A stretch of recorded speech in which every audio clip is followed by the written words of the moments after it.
Film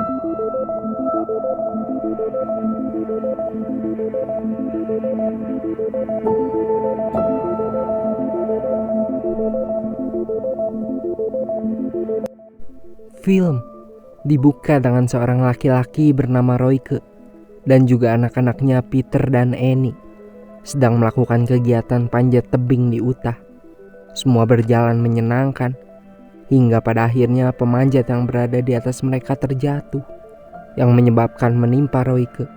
Pengait ikut terlepas dan hanya menyisakan satu pengait di tempat Annie. Tegang, panik dan takut bercampur menjadi satu. Di tengah situasi yang mengancam, Royke harus membuat keputusan yang cepat untuk menyelamatkan kedua anaknya dengan menyuruh Peter memotong tali yang mengaitkan mereka agar beban pengait Annie berkurang. Dengan berat hati, Peter akhirnya menuruti perintah ayahnya dan memotong tali ayahnya hingga dia terjatuh, terhempas ke tanah, lalu tewas seketika. 3 tahun kemudian di lembah Himalaya, Pakistan, Peter yang sudah meninggalkan dunia panjat tebing memutuskan untuk menyalurkan hobinya memotret hewan di alam liar dan bekerja untuk National Geographic. Sementara adiknya Annie masih menekuni dunia panjat tebing dan merambah hingga gunung-gunung tertinggi di dunia. Nama Annie dikenal atas pencapaiannya. Bahkan salah satu fotonya menjadi cover sebuah majalah. Dalam perjalanannya menuju base camp K2 dengan diantarkan memakai helikopter, pilot mengabarkan adiknya kepada Peter bahwa adiknya tiba di base camp minggu lalu bersama tim pendakian kaya raya dari Amerika bernama Elliot Vaughan. Mendengar kabar bahwa adiknya pun berada di K2, Peter bertemu dengan Annie dan mengucapkan selamat karena Annie telah bekerja sebagai pemandu terkenal. Pembicaraan mereka berubah menjadi sedih ketika Peter mengingatkan Annie tentang ayah mereka yang sudah lama meninggal. Beberapa jam setelah pertemuan kakak beradik itu, 2 helikopter datang ke base camp Elliot Vaughan bersama beberapa rekannya, disambut bak orang penting. Sementara itu, Peter mencari pemandu bernama Skip yang akan mencarikan pemandu lain untuk Peter karena pemandu sebelumnya mengalami cedera yang serius. Mereka juga membahas tentang tujuan Elliot Vaughan yang mendaki untuk kepentingan komersilnya sendiri. Malam harinya, Elliot Vaughan mengadakan pesta bersama pendaki-pendaki lainnya. Semarak yang terjadi di awal menjadi berubah hening ketika seorang pria tua bernama Montgomery Wick datang dan memperingatkan tentang perkiraan cuaca buruk yang dapat menewaskan banyak orang. Tetapi Elliot dengan angkuhnya mengabaikannya dan menganggap enteng peringatan tersebut. Montgomery kemudian meninggalkan base camp begitu saja setelah memberikan peringatan. Di dalam tenda Annie, kembali terjadi pembicaraan tentang ayah Peter dan Annie.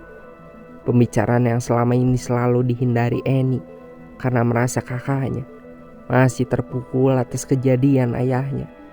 Sehingga sejak kejadian itu Peter tidak pernah berziarah ke makam ayahnya, apalagi kembali ke dunia panjat tebing dan memulai pendakiannya lagi. Annie mengungkapkan perasaannya bahwa selama ini dia melakukan pendakian untuk mendiang ayahnya yang ingin melihat anak-anaknya menjadi pendaki. Di keesokan harinya, rombongan Elliot Vaughan dan Annie berangkat dari titik pendakian mereka. Tak berselang lama setelah Annie berangkat dari base camp, Peter melihat ada badai yang terjadi di puncak bagian selatan. Skip yang mendengar hal itu berusaha menenangkan Peter dan mengatakan bahwa adiknya akan baik-baik saja. Tidak seperti perkiraan, di jalur pendakian Tom sebagai pemandu Elliot melihat badai yang mengarah ke mereka. Dia tak mau mengambil resiko yang dapat mengancam nyawa. Tom mengatakan rencana lain yang akan dilakukan jika cuaca semakin memburuk, yaitu membatalkan pendakian mereka. Namun, baik Elliot maupun Annie menolak. Mereka bersikeras untuk melakukan pendakian dan akan berlindung di tebing. Karena desakan dari Elliot maupun Annie, akhirnya Tom terpaksa melanjutkan perjalanan mereka. Tetapi, panggilan dari Peter dan Skip yang mengetahui tentang badai berkecepatan dan berkekuatan tinggi datang ke arah para pendaki. membuat Tom menjadi sangat waspada. Badai besar yang menerjang mereka tidak menyurutkan tekad Elliot dan Annie mengambil resiko. Kondisi badai menghalangi jarak pandang mereka, dan tiba-tiba Annie terperosok ke dalam sebuah celah tebing yang cukup dalam. Dia terjebak ketika longsoran salju menutupi celah tebing tersebut. Annie tidak sendirian, dia bersama Elliot dan Tom. Komunikasi antara mereka dan base camp juga terputus. Dilanda kebingungan yang amat besar setelah berpikir sejenak, Peter mencoba apa yang telah diajarkan oleh ayahnya. Dia mengirimkan sebuah pesan dengan walkie-talkie menggunakan sebuah kode Morse yang hanya dimengerti oleh Annie. Dari situlah mereka mengetahui bahwa semuanya masih hidup. Peter menerapkan strategi untuk mencapai lokasi di mana Annie berada. Ia membutuhkan relawan yang cukup terlatih dalam pendakian dan dapat membantunya dalam proses evakuasi.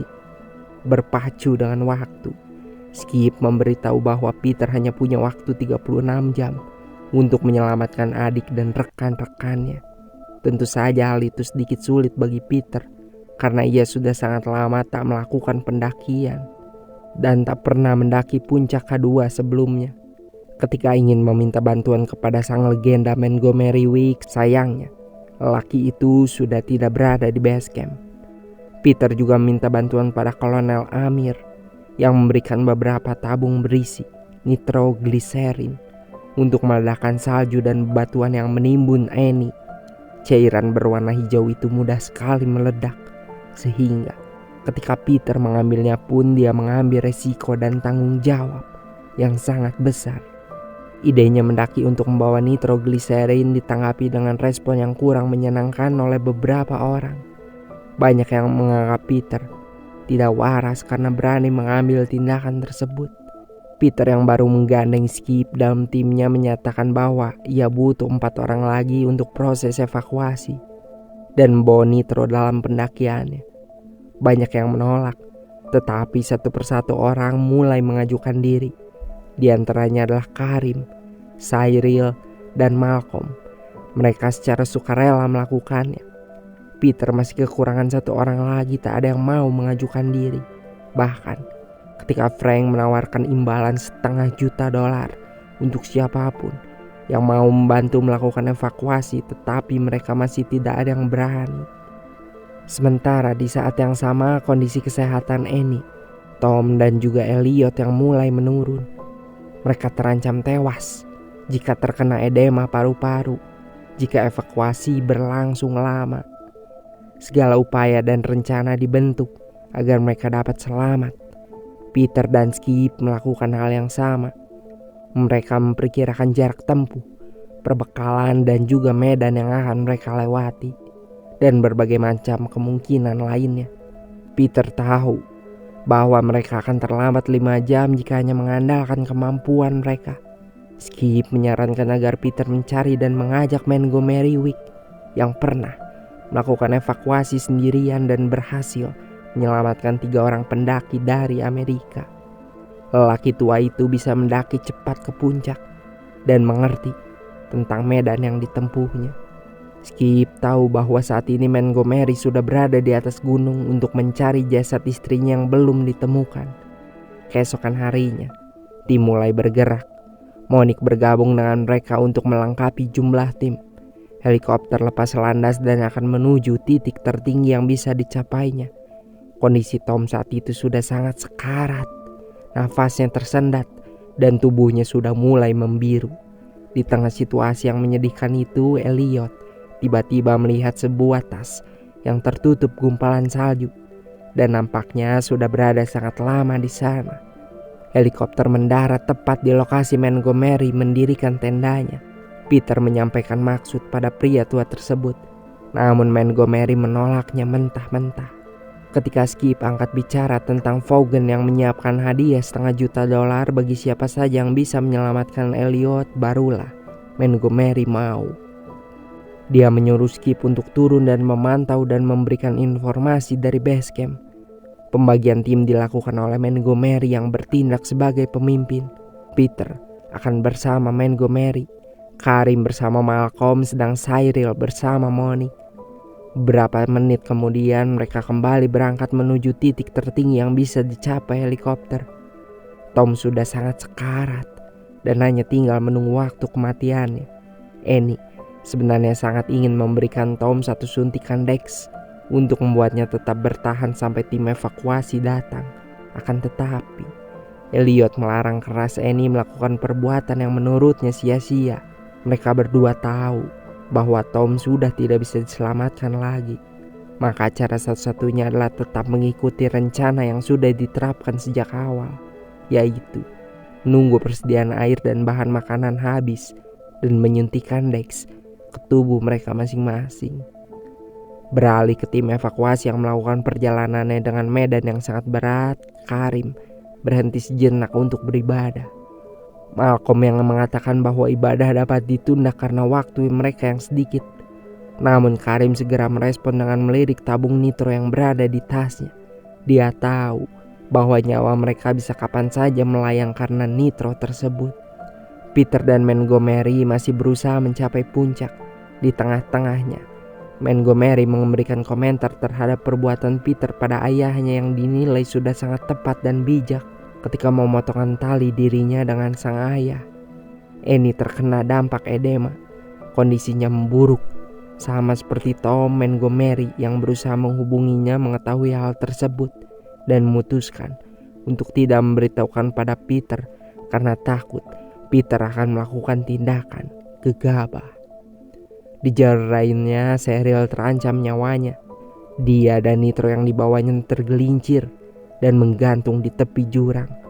Monique berusaha menyelamatkannya, namun sialnya tabung nitro terjatuh yang memicu getaran hebat dan menyebabkan gletser dan menghantam Cheryl.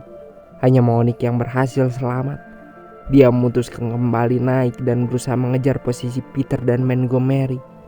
Jari telunjuknya mengalami cedera parah dan harus segera diluruskan. Peter segera mengalihkan perhatian saat mengembalikan posisi jarinya itu seperti semula. Malcolm yang kehilangan kakaknya merasa sangat sedih. Karim menyarankannya untuk kembali, namun Malcolm menolak. Perjalanan mereka harus terus berlanjut. Waktu telah mencapai tengah hari. Nitro yang mereka bawa menunjukkan reaksi.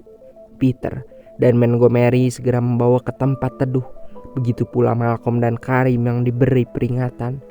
Namun sayangnya nitro tersebut bocor dan mengalir ke salju, meledak dan menewaskan Malcolm dan Karim. Ledakan itu membuat salju runtuh dan membuat Peter, Monique dan Montgomery harus segera berlindung. Di saat itu mereka menemukan jasad istri Montgomery disertai kotak Dex yang sudah kosong di celah tebing. Annie kembali menghubungi Peter dan memintanya kembali ke base camp. Hal itu dilakukan karena dirinya sadar bahwa mereka sudah tidak akan selamat. Namun mendengar hal itu membuat Peter semakin tidak bisa berhenti dan akan melakukannya dengan lebih cepat dan membawa mereka pulang dengan selamat. Saat pagi, Peter dan Monique sudah bergerak lebih dahulu tanpa menunggu Montgomery. Tebing curam dan terjangan badai tidak menyulutkan langkah mereka. Keduanya sampai di sebuah tanda yang telah diberikan Annie menggunakan darah Tom. Nitro dituangkan oleh mereka dan detonator dipasang, membuat celah tebing terbuka dan usaha penyelamatan dilakukan. Kondisi Annie saat itu sudah sangat sekarat. Dia sudah hampir tidak sadarkan diri ketika Monique dan Peter menariknya. Penambat yang mereka tancapkan pun harus terlepas. Untunglah di saat itu Montgomery datang dan menyelamatkan mereka. Dia turun dengan cepat ke celah tebing untuk mengevakuasi, tetapi sebuah bongkahan es runtuh dan membuat mereka terjatuh. Mereka berlima tergantung di tali pengait yang penambatnya hampir terlepas karena tidak kuat menahan beban. Saat itu Montgomery melepaskan tali yang mengaitkan tubuhnya. Dia jatuh ke jurang bersama Tom, menyisakan Peter, Annie dan juga Monique yang selamat. Kondisi Annie setibanya di base camp membaik. Dia mendapatkan perawatan intensif. Di akhir film, Peter melihat tugu peringatan dan melihat foto Montgomery beserta istrinya, Tom, Malcolm, Cheryl, dan Karim juga sepupunya. Lalu film pun selesai.